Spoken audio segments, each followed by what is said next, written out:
Welcome to the Commission Podcast. I'm your host, Cooley. Marquett the Saint the Center.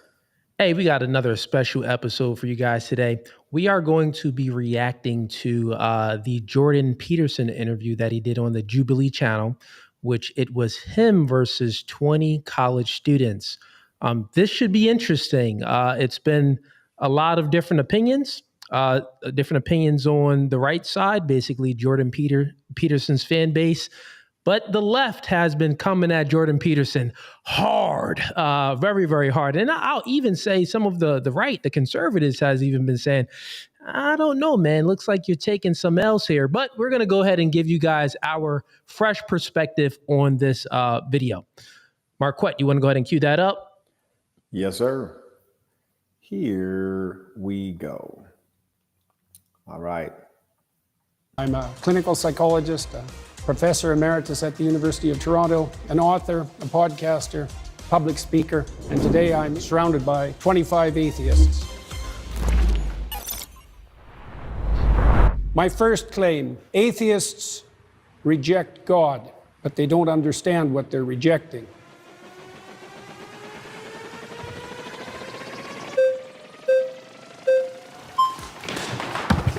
Good afternoon, Dr. Peterson. How are you doing? So this claim here that atheists don't know what they're rejecting.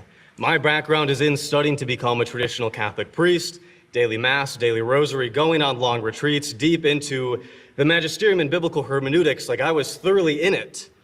And it seems like I do know what I'm missing. Is there something that I missed over years of study? You have any thoughts on this so far? So far, no thoughts on it. I would say, just as far as Jordan Peterson and this first kid, the first kid came in with some good energy. Already off the bat, the first question that he's posing is atheists reject God, but don't understand what they're rejecting. I would say I see Jordan Peterson's point, and I think the fact where he's trying to allude to is like, you're worshiping something. You're worshiping some type of God, so you really don't even know what you're rejecting. So far, that's all I got. What about you?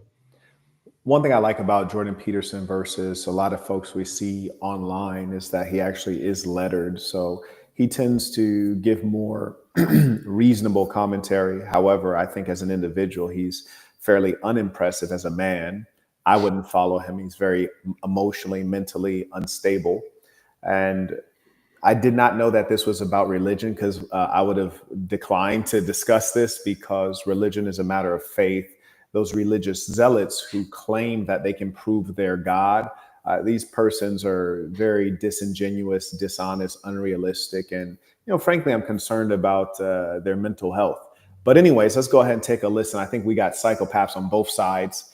Here we go. Both this issue formally and living out religion so deeply? Well, you obviously feel that you missed something when you were practicing for the priesthood. Your aim was off then. So there's always the possibility that it's still off now. What was off about my aim in the first place? I don't know. That might take a long time to figure out. But it seems kind of like this no true Scotsman type of fallacy in which you're the arbiter of people's aims and how they understand those aims to be. How is it that you can claim that people don't know something that you know about their life despite not having met them? Well, it's obviously a generic claim, just like the atheists claim that there's no God. Yeah. I just want to throw it out there. This kid is sharp. I don't know where they got these kids. I really surmise that these are probably kids who want attention. Often people want to be in the spotlight, whether they're qualified or not. But this kid is smart. He's very well educated. I am impressed. I don't generally trust people who want to go into religion as a profession. But I think this kid has some, he got the goods. But one thing I would like to note is that those persons who are either trying to proselytize, teach you about their religion, those people I question. And the people who are trying to proselytize atheism, those people I question. It's like, bro, let people do what they do, man. Stop selling your nonsense. You got anything? Yeah, so far, what we're seeing in this debate is Jordan Peterson is debating atheists, and it seems that currently the student is framing religion and God, two different things. That's how I view it. Religion and God, two different things. Religion is the practice, I would say. God is a little bit different. You can debate this in a scientific way, but it seems that Jordan Peterson is allowing the kid to position the conversation into religion versus atheists. So believing in something and having these traditions and these practices versus not following these practices and stuff like that. That's what it seems like the kid is positioning this conversation. I wish Jordan Peterson would get right back on track, and position the conversation like in a scientific way, in a secular way. But yeah. Generic claim. In your case, it would have to be specified more, and I'm not claiming to understand what was going on in your mind, but my experience with atheists is twofold. Is that they have a very reductive notion of what constitutes God, let's say in the Judeo-Christian tradition, and they've often been hurt by someone who was religious or by the religious enterprise or perhaps by God himself, so to speak, and that's left them with an animus. But I think that you have a reductive view of what atheism is. You've defined religion so broadly to include any sort of having a... I think that was a fairly pathetic argument, and what people don't realize is that because Jordan Peterson unnecessarily uses polysyllabic words, people think that he's intelligent because maybe they believe he sounds intelligent. Frankly, I don't think he sounds very intelligent. I think he just sounds pedantic. And that being the case, you have a situation whereby he just said something that was pretty pathetic. When you actually break it down, when you're confident enough and intellectually capable enough to break down what he said, he actually used the same argument that a lot of 304s use, which is he said, who hurt you? He, in an academic fashion, he said, who hurt you? You don't like religion because you've been hurt by religion or hurt by a religious person. That's why.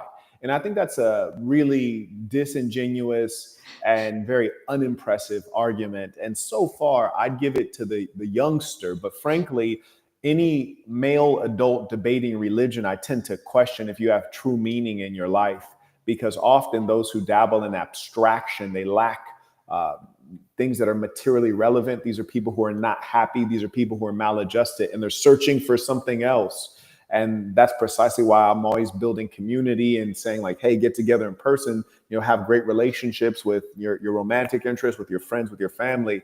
And these people are searchers because they're not happy. Jordan Peterson, of course, he has to rely on something else, be it an imaginary person, be it God, religion, because he's mentally unstable. He has a track record of wanting to take himself out. So would I ever follow someone who's not mentally sound? Absolutely not. And in fact, I think it's really a waste of time to let him too far out of the classroom. He should be hyper-focused in his academic discipline, because beyond that, he's just spewing the poison that lies within.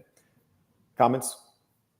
Yeah, I would say that to give Jordan Peterson, his due, as far as, he was one of the first ones that kind of came out, not one of the first ones that came out, but one of the first ones that got put in a spotlight of speaking about the radical left, holding his ground and speaking about, I'm not going to conform to the radical left ways. I'm not going to use your pronouns. I'm not going to do these things because this is impeding on free speech, so forth and so forth. So with that being said, I would say that, with what Marquett is saying, facts in regards to, what Jordan Peterson brung forth to us all. In the beginning, when he started, it was valid. It was notable. It was needed. But the other things that he's went on to do, as far as being on, what is it, Daily Wire and stuff like that, it hasn't been too interesting, I would say. Good. All right, fantastic. I'm gonna hit play right now. Cool. In life, any sort of cultural archetypes or having a metaphorical substrate, and atheism to you is a very specific type of like three people in the world that are these Raskolnikov type of, they want to get away with a perfect murder. It seems like you have the reductive view of what an atheist is. Well, let's start with your claim. How do you define the God that you're rejecting? Like, what is God to you? You studied in the church, you found that unsatisfactory. How would you characterize what you rejected? I think the average Christian believer, when they say that they're Christian and they believe, they mean some sort of God that is all-powerful, all-perfect, is somehow involved in the matters of this world, and that we look to them through wisdom and with the Logos incarnate in Christ. And it also seems like you don't believe in religion in the way that the average Christian says that they believe in religion. And there are as many gods out there as there are believers, because everybody has mutually exclusive and different views of what God is. I think it's weird that before they got started, no one stated precisely what the argumentative point is. It's just basically like, hey, bro, sit here. We're going to send 10 kids at you, 20 kids at you, and then like go at each other. And this is frankly just an entertainment thing. And like religion adds up to almost nothing nowadays. And then you have people who will say, oh, well, God and religion is different. It's like, okay, well, if you didn't have religion, would you know of God? And the answer is mostly no. So your conception of God comes directly from religion. And this is the assertion that we are more clever or insightful or thoughtful than we actually are.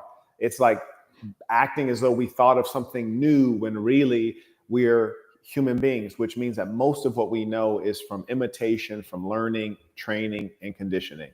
And I think this debate is really silly, and I think they both are not serious men. I don't think I don't think you can be a serious man and spend your time. Like I look at this the same way I look at like two like low income men talking about like, well, who's better, LeBron or Michael Jordan? It's like, who cares? You know what I mean? Like both of them are paid. What about you idiots? So anything else?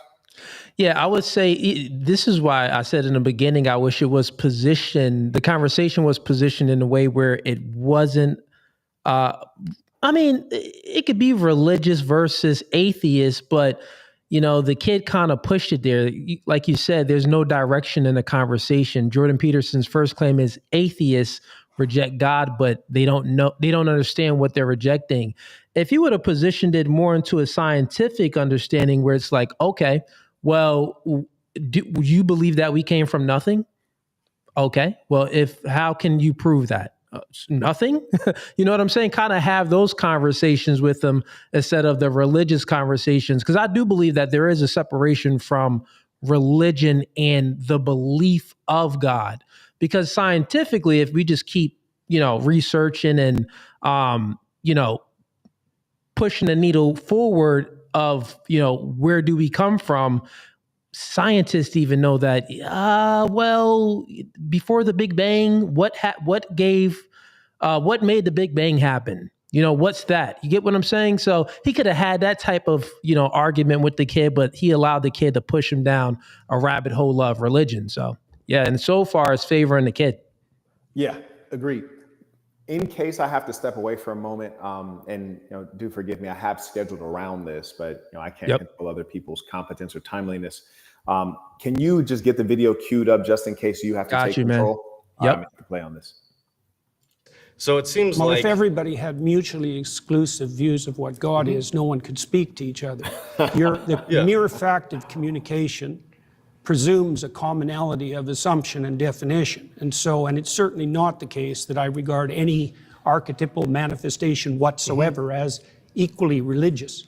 So that's not. So Jordan Peterson actually has a good point there, but he's not really addressing the argument. He's just addressing the young man's slight misstatement. And the young man basically slightly misstated that individuals have different meanings of what they're seeking to express when they use the word God.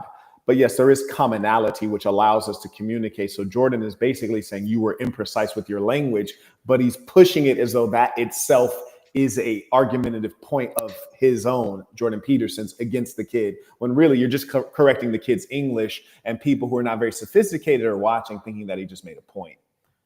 That's not a real claim. Let me give you an example. For example, there's a sub-narrative in the story of Moses where Moses is rewarded with a glimpse of God. Okay, and that's one of the ways that God is characterized in the Old Testament stories. Yes. Now, Moses is a faithful servant of God and a good man. At least that's the case within the confines of the story. One possible interpretation. It's the case within the confines of the story, obviously. Obviously.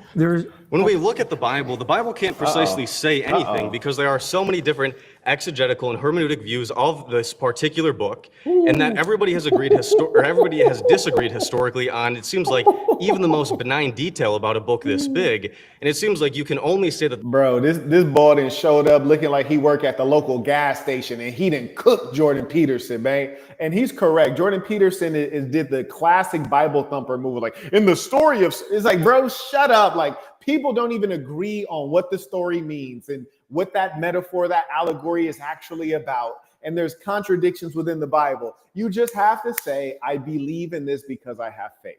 This kid is cooking right here. You hear me? Boy and showed up tacky as all get out, but one thing that's sharp is his mind, not his outfit. Wow.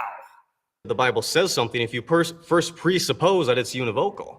So your claim essentially is that Moses in the Old Testament plays the role of a villain or is irrelevant? Because the alternative claim I'm is saying that we he's can't good. know, because we can't talk to those authors. If you are going to start with the presupposition that there's nothing I can say about any of these stories that you're not going to disagree with from the perspective that there are multiple potential competing claims, then I can't speak with you. So and we also have a short time here. It's not that you can't speak with him. It's that you cannot use your book as a viable argumentative base. You'll have to go outside of the book, right? The young man is basically saying that your stories are fake. They're questionable. So can you use something else to validate it? And I think this is very valid in as much as if you're describing a phenomena or something that is actually real, you can go to other sources to validate its existence or its relevance, right?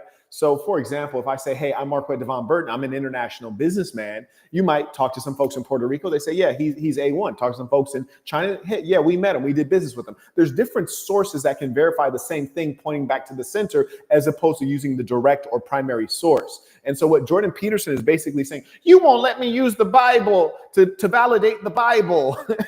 You won't let me use the Bible to validate God. It's like, well, no, I'm not going to listen to Hitler explain why whites are superior. Let me go find another source to tell me why whites are superior. Maybe a non-white source, maybe an unbiased source. And so I think that, Jordan is actually throwing an intellectual tantrum right here. What are you thinking?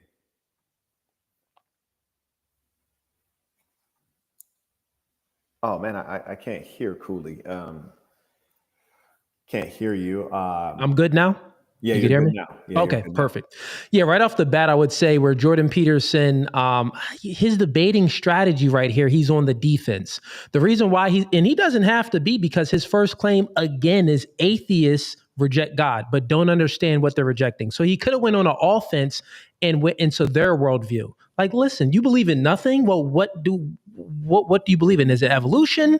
Like what epistemology? Where do you get your knowledge from? Where do you get your epistemology from? Where is it rooted in? Like, he could have attacked them that way, but instead he's on a defense and he's allowing this kid to attack his book. Like, bro, when you get in conversations with people that if they don't believe in God, stay away from the book. Right. Away Exactly. from the book. Exactly. And you know what? That's really what should make you scared of that person, is that they're so out of touch with reality. You're totally right. He's using the exact wrong thing, which lets you know that Jordan Peterson is so absorbed in the self and his own belief that he can't come to the middle ground and figure out how to exchange ideas. He's trying to force ideas. And this is very common among those who are religious. And frankly, to be honest with you, if we can presume that one of the religions is right and thereby probably the other ones are wrong, then the other persons who purport to be religious, these are people who are mentally ill, right? They believe in like an imaginary friend talking to them and giving them guidance and things like that. Because you hear Muslims and Christians and Jews might say, "Oh, Allah told me," or "Jesus guided me," or "God said," right? So if one of the religions is correct, then that would mean all of those other religions are basically homes for people who are mentally ill. And so it's like, well, when are we going to start getting these people help? Right? Yeah, he could have attacked the argument like quick on his first one. He could have been like, so, question for you. How do you overcome suffering? The kid would have been like, well, I tried to do the right thing to correct the wrong things. The kid would have tried to appeal to some physical source so he can overcome suffering. maybe talking to his mom or his father, he would have been yielding to people or the physical force. Then Jordan Peterson could have said, well, you know the difference between me and you? I can appeal to the same things that you appeal to on this physical realm, this physical world, but I can also appeal to something that's higher than myself. And then the kid probably would have came back like, well, yeah, I can make up imaginary things too. Well, mine is a little bit different because mine is rooted in, something that's stood the test of time, that's 2,000 years old. Like he could have said something that's a little bit more better, but yeah. I agree with you there. By the way, folks, if you have comments, questions, you can use the information in my live chat on the Saint to send in your questions, comments, URLs, or timestamps using Venmo at Marquett Devon or PayPal, marquettb@gmail.com. If you haven't already subscribed to the podcast, it is at The Commission One. That is the link there, at The Commission One. All right, folks, back at it. Here, so I want to get to the core of what you're arguing here, and I'd love if we could. The core of what I'm arguing is that atheists reject God, but they don't understand what they're rejecting. So I'm trying to give you an example of what's being rejected and its complexity. Okay, so Jordan's argument is that you're too dumb to understand God, which is ironic because the atheist argument is you're dumb. So it's just like, right? Like, this is ridiculous. God rewards Moses with a glimpse of the divine. So this is a definition of the God that atheists are hypothetically rejecting. A possible one. I said Yeah. I didn't say the. I said, Whoa, he's getting angry. So we see Jordan is quite angry. And I think it's because he's being dismantled by someone who is a significant number of years his junior. At this time, may I pass over the... I got it queued up. Yep. Let's see what timestamp are we at? 19 seconds. 5 minutes? 19 Okay, seconds. got it. All right, 5 minutes, 19 seconds. All right. Cool. Be right back.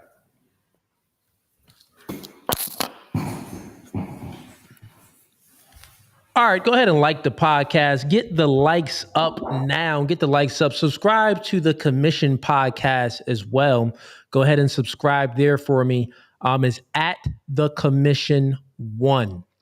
And the link should be also tagged on my No Fugazi page. And then also if you're on Marquett's page, the link should be tagged there as well to the Commission podcast. Once again, we'll be going live on a Commission podcast jointly with the Commission podcast, with the Saints podcast, and then also No Fugazi for like a few more episodes.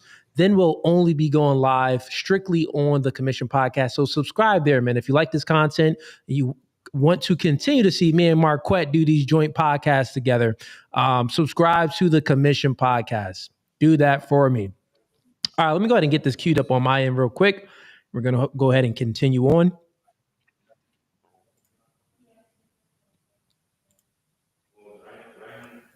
Go ahead and mute Marquett in the back real quick. All right. Let's see. All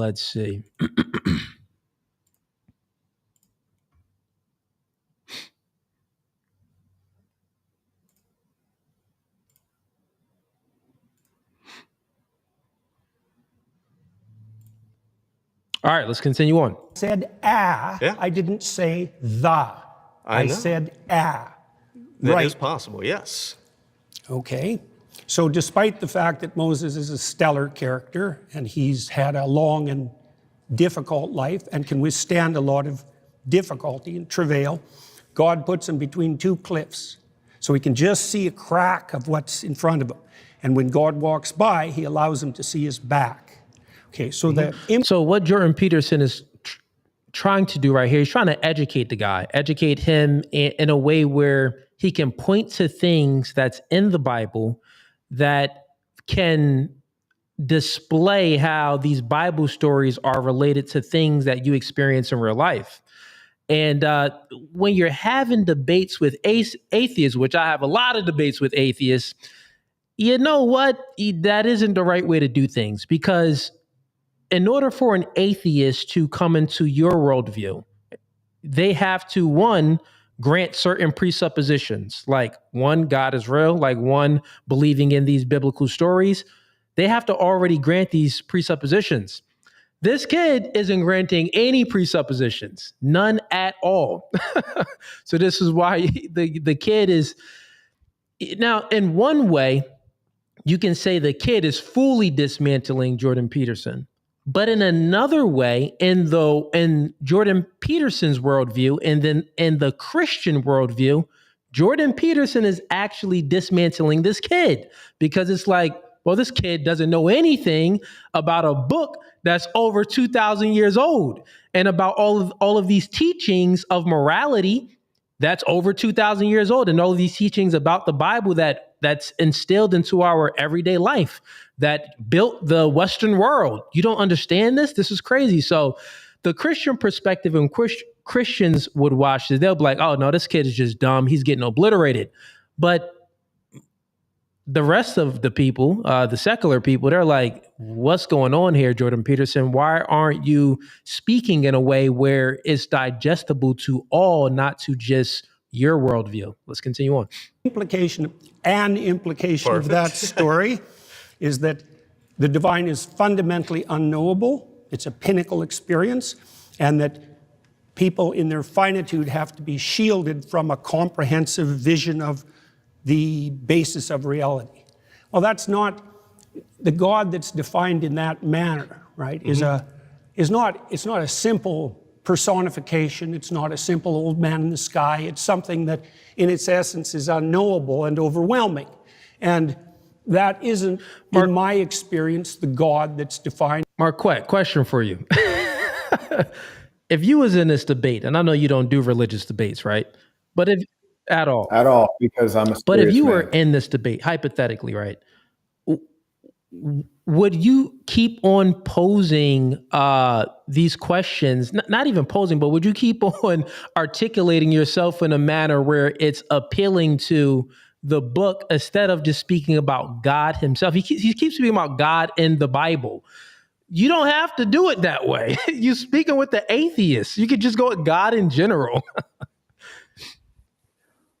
Well, I think that he only highlights the position of the atheist as reasonable. And when you look at the framers of the United States, these were men who claimed to be religious. These are guys who even they brought over the slaves on a ship named Jesus. So you have the Amish, the Mennonites, the Joangers, the 76ers, the Pilgrims, the Quakers, all these folks. Our country was started by religious zealots. But what's worth noting is that where government is involved, they decided to put "In God We Trust" on the money, but make the government secular. So the government's always been secular in the United States. And with that being the case, you'd have to ask yourself, why? Well, why is it when we need to solve legal affairs, inheritance, property disputes, why all of a sudden are you removing God and religion? Is there something fundamentally irrational or unreasonable about it? Because the country was founded by all religious people. So if ever, you guys should have been able to get together and come together on that belief. So there's something that was curious there. Like, was it used as a tool, maybe a tool to regulate culture and women? Or is it something that you really believe in? And if you truly believe in it, then why is it not the complete guide for your life, the way you would see theocracy in the Arab world, where you have entirely theocratic regimes like Iran or Saudi Arabia? And so when you're arguing against the position of a Jordan Peterson or a religious person, there are a multitude of very well-reasoned arguments you can present that will obliterate them. But the problem is that, in their psychosis, they would not even know or acknowledge what's happening. But if you go to the opposite side of playing Jordan Peterson's side, you would have to not argue, because no one wins a religious debate, right? No one wins it. But you'd have to basically find ancillary sources. So if you, like, for example, are arguing on behalf of Islam for the Muslims, you would say, well, Muhammad was called Mahmet by other peoples. He was referenced by Armenian historians. He was referenced by people well outside of the Gulf states. And so we know that he existed for sure. And then, he did this and this and this miracle. So we know he existed. people have attested to the miracles. So perhaps unlike Jesus, we know he was a man that walked the earth. And if we have multiple persons who claim to have witnessed his miracles, then we can therefore start to make some serious extrapolations. In the case of the Christian religion, Jesus and God, it is a bit harder because it's older, which gives it more credence, but also you'd have to use the appeal to tradition as a logical fallacy there. I'm going to pass it off to you. By atheists who are attempting to undermine the story. I mean, it's the same claim, for example, that you're a finite creature and that you face something that in the final analysis is unknowable, and that you have to establish a relationship with it regardless of your inability to perceive or even withstand perceiving the whole. Okay, is there a problem with that? I mean, the problem is that when we look at, famously, when you've been asked, do you believe in God? The question becomes, what do we mean by God? And in the Bible, it's not even clear the biblical authors know what God is, because Yahweh has historically emerged from an early storm god, a deity that doesn't exhaust the category of deity, and that has changed over the Old Testament. Does God have physicality? Does God not have physicality? It seems like, yes, if you define religion to mean anybody that has an aim, anybody that looks at the unknown, anybody who wants to go from chaos to order is inherently religious, then yes. But also in the same way, I could define atheist as somebody who doesn't dogmatically believe in a religion, or somebody who doesn't regularly attend religious services or belong to a denomination. Help, especially the audience, kind of like boil this down. There was a lot of words there. That the central claim is that we exist somewhere between the finite and the infinite. A central claim. A central claim is that we exist somewhere between the finite and the infinite. No, I said that we were finite and we had to establish. Yeah, so that's the thing. Jordan Peterson is pretty much saying his argument is that we're all religious. We're all religious. Even the atheists, you're religious. You have some aim, some goal, some aim in your life, some purpose. So therefore, you are religious. You are worshiping something to a degree. So you're doing the same thing that us religious folks would say that we're doing. And the kid went ahead and pointed that out. The kid also expounded on some points, and he said that, well, you know, if we can have this, I could, he pretty much granted it. He said, I could go ahead and grant that to you, but you really didn't define God. You're defining God that's in the Bible, but it can be defined many ways in the Bible. Is it physical form? Is it an unphysical form? So there's many things. And I wish Jordan Peterson would have just went into his worldview and said, okay, well, the God that I believe in isn't bound by time, space, or matter. There you go. I just defined God. How you believe what? That you don't believe in God. So you don't believe that, you believe that we came from nothing. Do you believe in a Big Bang? Do you believe in evolution? Like, I wish Jordan Peterson would have had some solid questions for the kid to answer, so then he can get into his worldview and dismantle him there. But he's not doing that, so it is what it is. But let's continue on. Good discussion thus far. Relationship with the infinite. Yeah, then in that case, then we're all religious, but then I can do the same thing and define one particular element of atheism. It seems like, see what I just said? The kid just granted it. The kid just said, yeah, with that standpoint, we are all religious. Let's see what happens now. like we both have a reductive view of what the other side looks like, to the point where a conversation seems incoherent, and not just incoherent, but not in the way that the average Christian understands Christianity to be. Do you have a Okay, problem let's with... pause there. Sorry, you've been voted out by Awesome. the majority.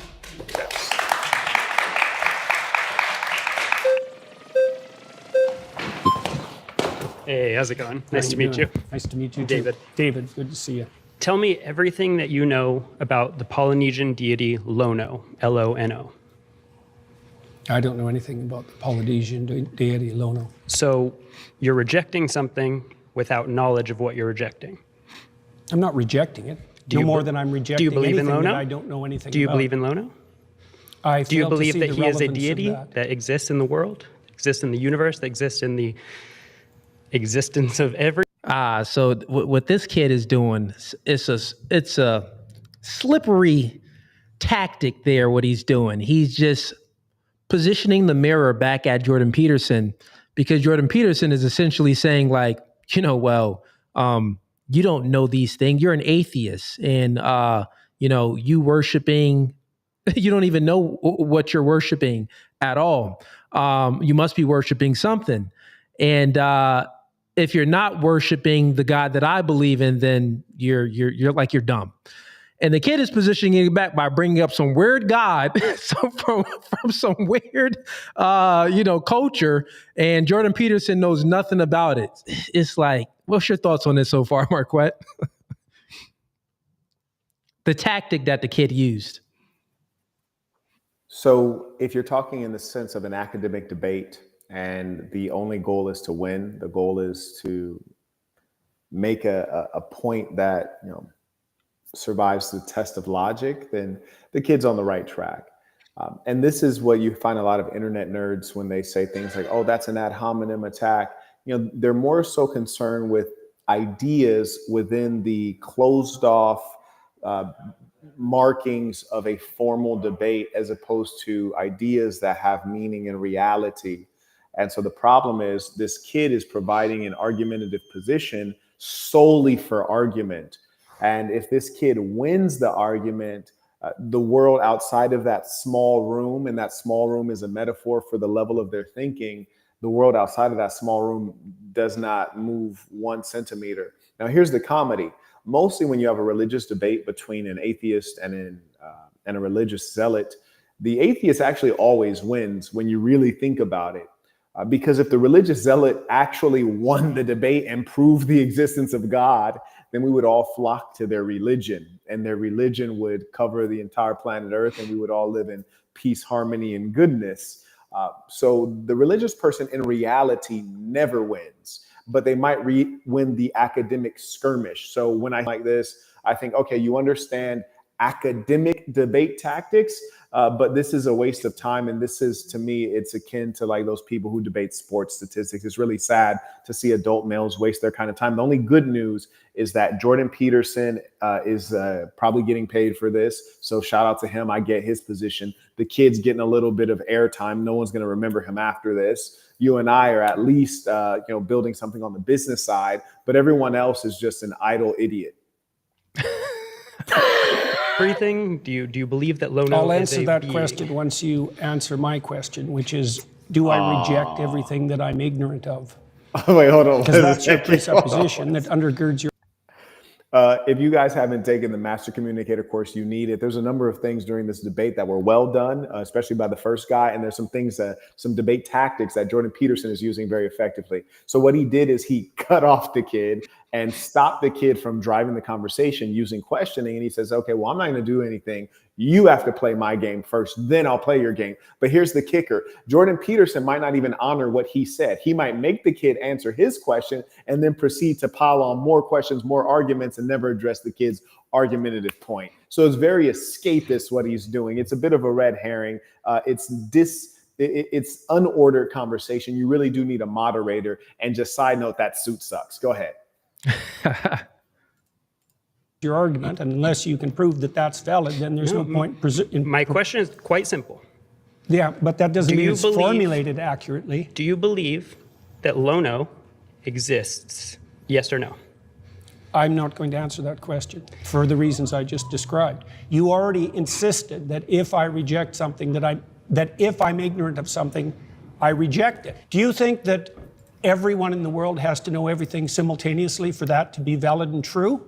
I think in order for your argument to be true, in order for it to be true that we atheists don't understand what we're rejecting, then you need to also apply that to yourself and to Christians. Yeah, so what Jordan, the kid got him right there. And what Jordan Peterson, what he did was he did a non sequitur, which is a conclusion or statement that does not logically follow the previous argument. So the kid pushed forward an argument, right? Then Jordan Peterson asked him a question that did not logically follow the argument, which he just concluded on. The kid just concluded on, like, listen, man, if you're saying this about us, then we can say the same thing about you because there's gods that you don't know of. Mm-hmm.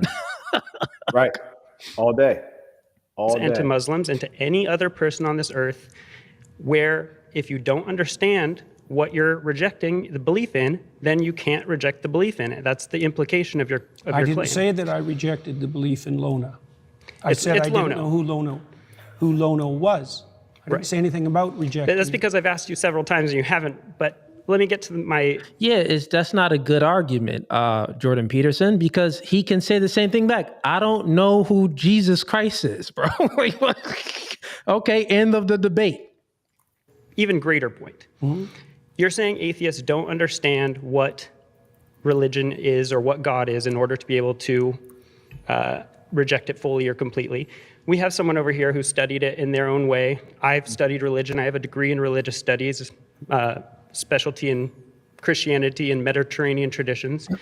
And further than that, beyond me, Pew Research studies suggest that atheists and agnostics actually know more about religion and about religious stories, the foundational principles, than believers. That's because they're more religious than they think they are. Pause that right there. See, what he just shared with Jordan Peterson is also a very important fact. And this kid is sharp. This is not a dumb kid. They've really come with it in terms of the intellect of these young people. And I'm proud to see it. These people are idlers, but they are intelligent. And the young man pointing out that the people who purport to follow God and Christianity, no less than those who say that they are staunchly against it, would suggest that the more you learn, the more knowledgeable you are. And the more you have knowledge of this thing, the more you're like, this is a fraud. And I think that you can often see that to be the case. Like, for example, the more I understand macroeconomics or paper assets, the stock market, how it's manipulated, how insider trading works, how much the stock share price is disconnected sometimes to the company performance, and you understand the greater economic forces and all these complex instruments like derivatives and futures, etc., then you realize, oh, this is all a scam. But it's the person who has limited understanding, who works at Walmart for 30 years and has a 401k or an IRA, and they think that they're going to be well taken care of, with that simple, straightforward investment. They might believe in the system because they don't really understand the system. They're in the paper assets, but they don't really get it. And the people who get it know that it's gambling. They know that it's a fraud. And the only good news for them is that they don't have to gamble against the house, so to speak. They get to gamble against Main Street, not Wall Street, but Main Street. They get to gamble against everyday people who are uninformed. And that's precisely what we see here when this gentleman provided that fact to Jordan Peterson, which he's not contending with the fact. He's actually kind of, if you want to just go back a little bit to hear Jordan Peterson, you'll notice he doesn't contend with it. He sidesteps it. Okay. God is in order to be able to reject it fully or completely. We have someone over here who studied it in their own way. I've studied religion. I have a degree in religious studies, specialty in Christianity and Mediterranean traditions. And further than that, beyond me, Pew Research studies suggest that atheists and agnostics actually know more about religion and about religious stories, the foundational principles, than believers. That's because they're more religious than they think they are. Okay. They're concerned with deep matters, and one of the defining characteristics of someone who's oriented in a religious direction is that they're concerned with deep matters. Okay. In fact, it's virtually definitional. Right, but they also have to identify with a religious tradition and accept the foundational stories that go along with that. Well, that would mean more that they're sectarian than that they're religious. And most people, for example, in the United States, deny that they're religious, but accept that they're spiritual. Let's pause there. You've been voted out by the majority. Yeah, so Jordan Peterson, what he did was he made a lot of assertions about how people think and what they believe. I mean, you could go ahead and do that, but that isn't an argument. Like, you're just making this assertion. You have to actually go ahead and respond back to what he said, not just making this assertion like, well, that's because they're just religious. And then his explanation of them being religious was some, it didn't hold any weight. It was weightless. He's redefining terms. He's doing what liberals do. Yeah, it was weightless. It was like, come on, man. That's not an argument. And not that it's not convincing to the other side. Like, I think when, in some instances, I think when people do debates, it's like, you could do it to win an argument, but you could also do it to try to convince people. And I think that if you're religious and you're having this type of debate, and especially if you're religious like how Jordan Peterson is speaking, he's speaking specifically about the Bible. he's definitely trying to convince people to try to get them on his side. You know what I'm saying? So it's like, that ain't the way to do it. Right. You know, the people who are often trying to preach the word are those who really shouldn't. And the two times I've ever felt taken with the word of God or a particular religion, it was by those who, in the way that they exist, the way that they live, the way they engage others was just so powerful. I used to take holiday in rural Pennsylvania among the Amish. I'd ride a bicycle, 50 miles one way. And there was one particular time I was riding by a little Amish store in front of, kind of at the street where their family farm was. And they had out a bunch of fruit. And I was walking by, and there was a cash box there and a note that said all the prices for the fruit. And basically the idea is that you pull the money out of your pocket, you take the amount of fruit that's correlated to the amount of money owed, you open the cash box, which has all of the money from everyone who's paid, you put the cash in there, you close it back, and you only leave with the fruit that you paid for. You don't leave with extra fruit that you stole. You don't leave with extra money from that cash box that you stole. And that system has worked in their community for a very long time. And the reason is because they are pure people, pure-hearted, straightforward, and honest. And I can also tell you during the winters, there was a few times I was there during the winter, and I would go on my long bike rides as best I could, and I would wear a ski mask because it's cold. You're getting a lot of air hitting the face as you're going through. Yeah. And when I would ride by in a ski mask, I kid you not, they'd be on their buggies, horse-drawn carriages, and they would wave. And I think it's because they didn't have a reference point of ski masks are scary. Black people are scary because they're not television watchers, right? So their only reference point was there's a guy in our neighborhood riding a bike, and we ride bikes, and it's cold. He has a ski mask on. Wave at him. So little white babies, the mom and dad wave, and they don't think anything of it. They don't have enough information to be racist, or maybe they don't have the instinct or the wickedness within them. And those people make me say, well, gee, what is it that they're on? That's fascinating. There's something more there.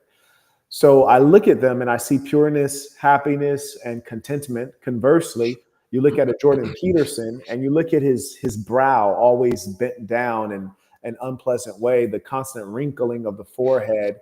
He is intense in a bad way. You hear his voice lacking bass, sounding like Kermit the Frog, and you hear his history of mental health issues. You look at his family in shambles with his daughter, an unmarried harlot spinster, traveling around the world to be with strange men and speaking feminist filth and drivel.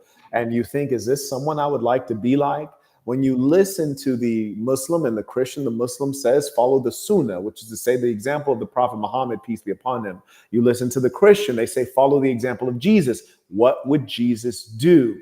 If you're a follower of Christianity or Islam, you are supposed to be the Muhammad or the Jesus figure in the world, and people are supposed to look at you and want to emulate what you do because you're driven by something good. When you look at Jordan Peterson, who looks at him as an example of anything?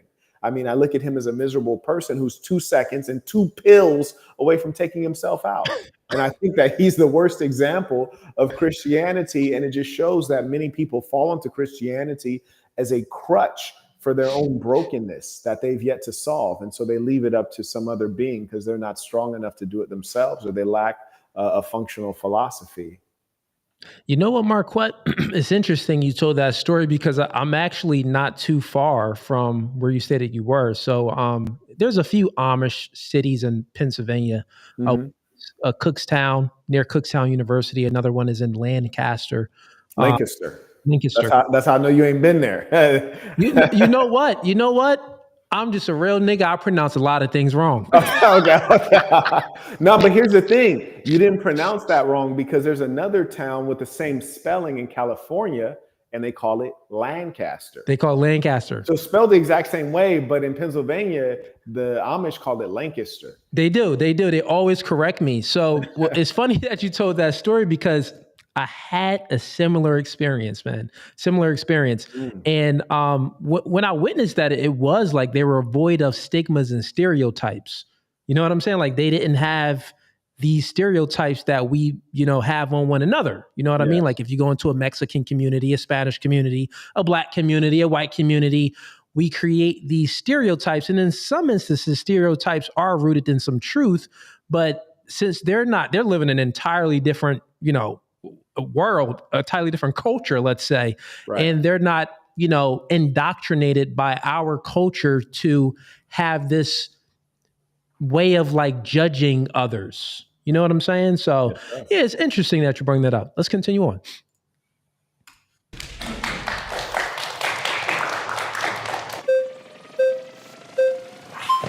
Aha! Hi, nice to meet you. How are you doing? Good, how What's are you? your name? I'm Greg, nice to meet you. Greg.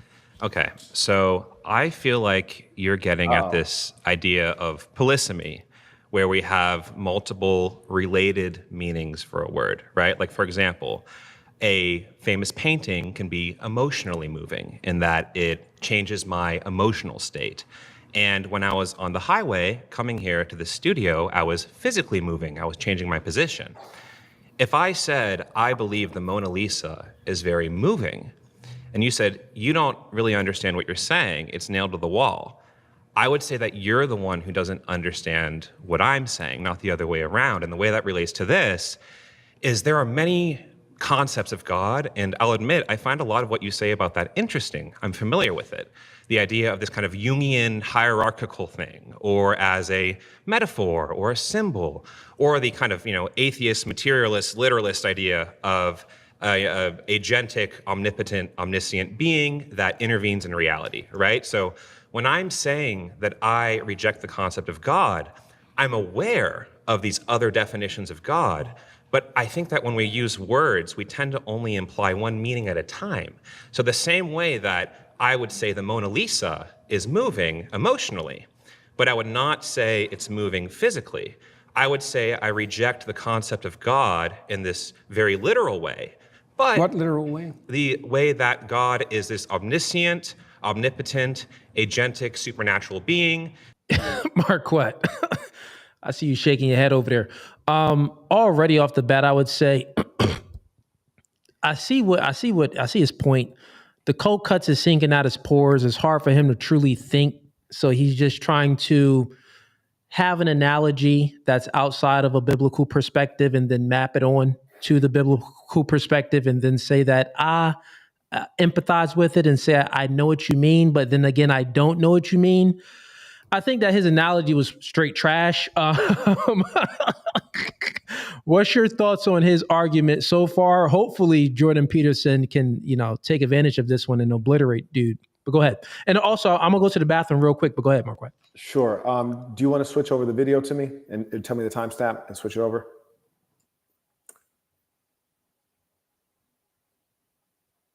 Looks at it about like 13 minutes or something. Okay, I think he heard that late. Anyways, so I don't think we should listen to everyone. This fellow right here is wildly overweight, and truth be told, if you can't manage your calorie intake, I don't think you should try to manage anyone else's belief. So, what can you do?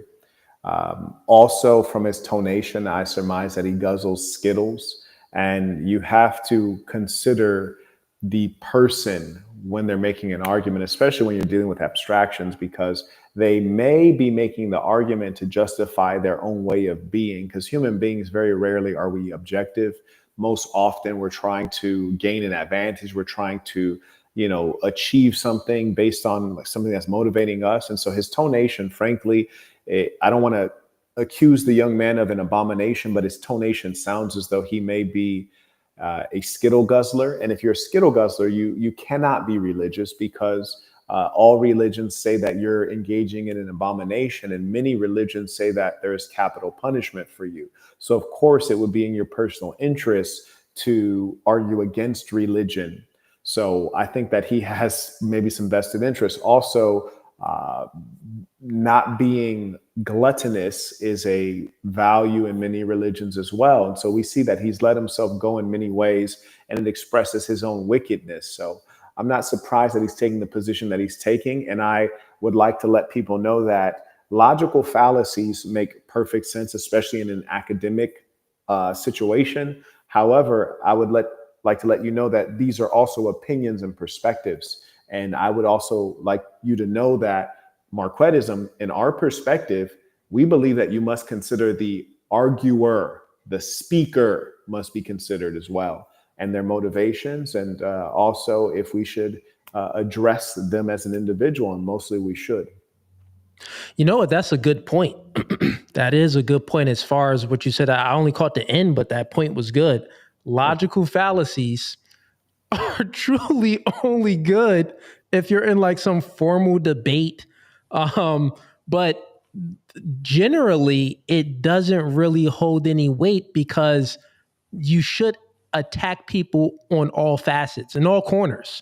If you're really going to be ruthless and you really want to, for the purposes of pushing an agenda, pushing forth your perspective, obliterating the other person's perspective, it's like, man, go ahead and use it ad hominem. Right. Absolutely. You know, the funny thing is, the audience don't really know me and Marquett's relationship, but I've always thought that.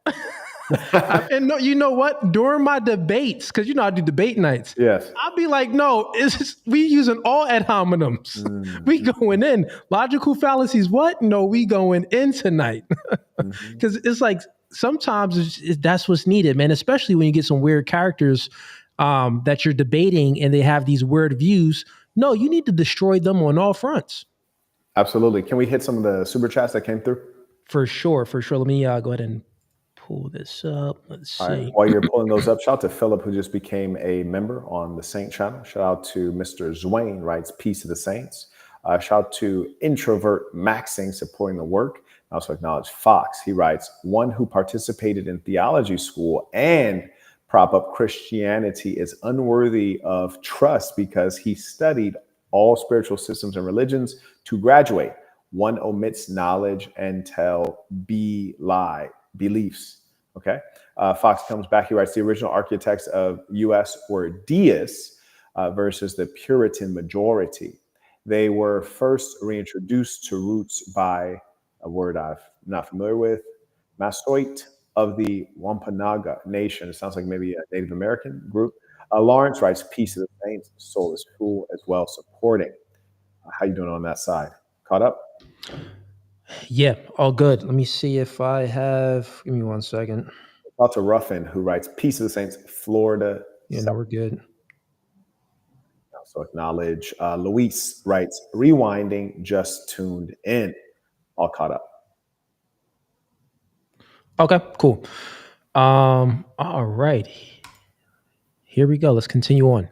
And you know what? After this guy, I'm going to skip around because I do know some other good points in this debate that I think that can, get the blood flowing a little bit.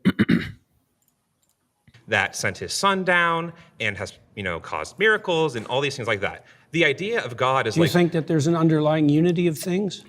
Could you explain that question? Well, scientists, for example, believe that science unifies in a comprehensive theory. Do you, yes, no, or that there are multiple competing truths? Those are the options.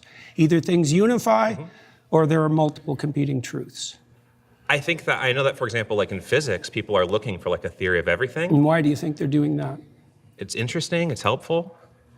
No, but they also believe that there's an underlying unity to things. In a sense, yeah, like like the material world and time and space are probably governed by universal laws and principles. Partly that, yes, yes, but that the same thing might extend to a broader domain that would include imagination and value. Could you help me connect that to the prompt? I'm trying to define God, the God that smart. I don't think atheists do a very good job of defining. Here's another question for you. What do you think guides you in your determination of whether or not what you're saying to me is true? Can we go back? Can we stay on what we were talking about? We are. Okay. You're just uncomfortable with the question. No, I feel like you're just kind of throwing different spaghetti at the wall. I'm not. Okay. I asked you a very specific question. What is it that you think guides you when you're talking to me to help you determine whether what you say is true? See, so right here, this is a good question. And the atheist, he thinks that, I think you're just throwing spaghetti on the wall because he actually doesn't get the question that he's saying. Because once again, Jordan Peterson, he's trying to pull them into his worldview. Bro, you're not going to get them to understand by pulling them into your worldview and asking them these questions. They're like, do you mean what guides me? It's like my own intuitions, my own ambitions, my preferences guide me. You got to destroy these secularists with their own worldview. You got to destroy these atheists. I would say that these atheists with their own worldview. Let's continue on. Logic, memory, reasoning, sensory information. How do you distinguish that from being governed by something that's false? An interesting question. How do you know the difference when you speak between what's true and what's false? So you can imagine. I infer, right? I can infer. From what principles? So, and what are you getting at? I'm getting at the fact that your conscience guides you. Is that reasonable? Conscience is defined by my empathy and my reason, or my foundational. Define it any way you want. Okay, so that's how I'm defining my conscience. Is my my conscience is my sense of right and wrong. Yeah, exactly. Yes. Yeah, Where does that come from? So right here, I get Jordan Peterson's tactic and I get his questioning. What he's essentially saying is, he asked the kid a question. What do you appeal to? Logic and reason, the kid answers. Okay, well, so then you're subordinate to logic and reason? Hey, the stream, it says stream suspended for policy violations. For real? On which end? It's just said on mine, but looks like maybe it's back on. Can you guys in the chat confirm if the stream? Yeah. It did. Suspended. Wait, stream unavailable. Stream suspended. Yeah. Like Cooley, people always say, well, why do you pause the stream so much? I pause it a lot because the copyright stuff. So I think you've let it play too long. Yeah, we let it play too long. Nigga, not we. You on the controls. We. You're a funny man. What you mean? You was on the controls too. What you mean? Bruh. It stopped when you were on the controls. You got a point. You got a point. I take the blame. I pause that joint every 15 seconds. People be mad as hell in the comments. I try to do nothing longer than a minute. That's what I try to do. Bro, I'll be like 15 seconds. I'll be 15 seconds tops. Dang. All right, so they got us. Wait, let me check the. Hold up. What's going on? Hold up. We're not live right now anyway. It stopped the whole thing, but let me check something. Yeah, man. Come on, man. Yeah, I mean, it was basically a copyright thing. My guy is still here. I had, unfortunately,